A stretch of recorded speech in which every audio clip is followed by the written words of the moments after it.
ज्ञानवापी मस्जिद शिवलिंग मामले को लेकर देश भर में चर्चा है। मस्जिद परिसर के सर्वे में शिवलिंग निकलने के दावे के बाद यह मामला और ज्यादा गर्मा गया है। एक पक्ष इसे फव्वारा बता रहा है तो दूसरे का दावा है कि यह शिवलिंग है। हिंदू पक्ष के वकील ने दावा करते हुए कहा कि जो शिवलिंग 4 फीट व्यास का है और 3 फुट ऊंचा है, उनके मुताबिक काशी विश्वनाथ कॉरिडोर में स्थित नंदी भगवान के ठीक सामने 83 फीट की दूरी पर वजू खाने के बीचों बीच शिवलिंग मिला है। जहां भी देवों के देव महादेव पूजे जाते हैं या उनका मंदिर होता है, वहां नंदी का जिक्र आता ही है।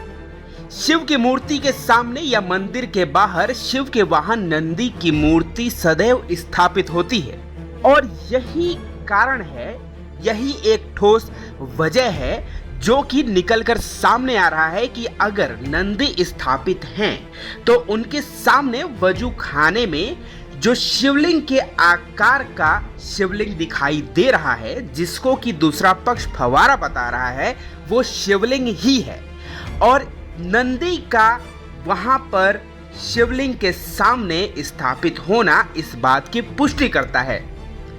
हम आपको इस वीडियो में बताएंगे कि भगवान शिव की प्रतिमा के सामने ही क्यों विराजमान होते हैं नंदी, और नंदी के भगवान शिवलिंग के सामने विराजमान होने पर यह बात इतनी ज्यादा तटस्थ कैसे हो जाती है। इसके पीछे की क्या कथा है, इसके पीछे की क्या कहानी है, उस पूरी कहानी के बारे में हम आपको इस वीडियो में बताएंगे। वीडियो को अंत तक जरूर देखें।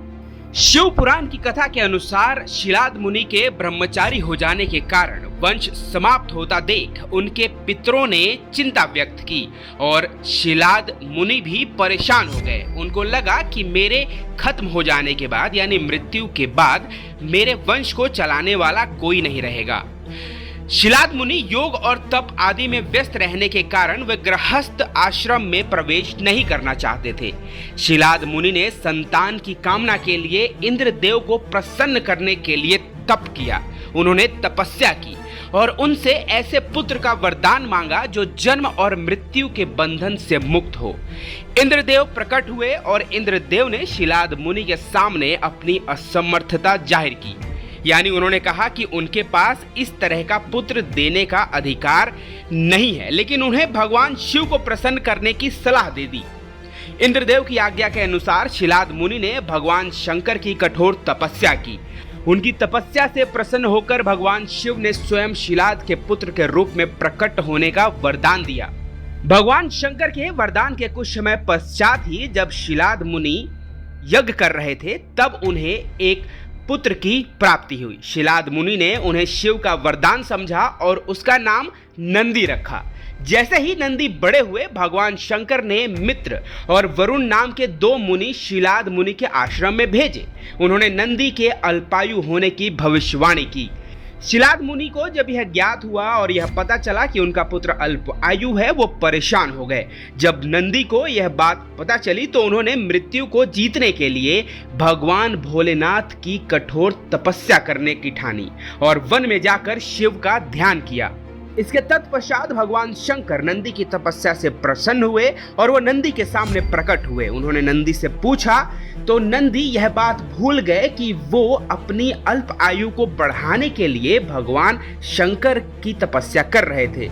जब भगवान शंकर ने नंदी से वरदान मांगने के लिए कहा तो नंदी ने भगवान शंकर से कहा कि आप मुझे अपनी शरण में ले लें। इस बात से प्रसन्न होकर भगवान शंकर ने नंदी को वरदान में मृत्यु और भय आदि से मुक्त होने का वरदान दिया। भगवान शंकर ने माता पार्वती की सम्मति से संपूर्ण गणों और वेदों के समक्ष गणों के अधिपति के रूप में नंदी का अभिषेक करवाया। इस तरह नंदी नंदीश्वर में बदल गए। तत्पश्चात नंदी भगवान शंकर को इतने प्रिय हो गए कि भगवान शंकर ने नंदी को वरदान दिया कि जहां भी नंदी का निवास होगा उसी स्थान पर शिव भी निवास करेंगे। और यही कारण है कि हर शिव मंदिर में नंदी की स्थापना की जाती है और नंदी का मुख हमेशा भगवान शिव की तरफ होता है। इसके साथ ही एक और रोचक जानकारी आपको ये बता दें कि भगवान शिव हमेशा ही तपस्या में लीन रहते हैं। इसलिए भगवान शिव ने नंदी को ये वरदान दिया कि जो लोग भी अपनी मनोकामना नंदी को बताएंगे, नंदी वो पूरी मनोकामना भगवान शिव के पास लेकर जाएंगे और ऐसे लोगों की मनोकामना पूर्ण होगी। इसीलिए आपने कई जगहों पर नंदी के कान में भी लोगों को बोलते हुए अवश्य सुना होगा। तो ये तो थी नंदी और भगवान शंकर की कहानी कि आखिर नंदी भगवान शंकर के प्रिय कैसे हुए।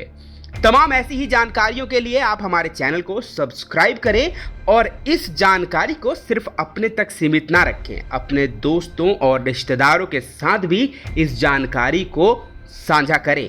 वीडियो देखने के लिए आप सभी का बहुत बहुत शुक्रिया।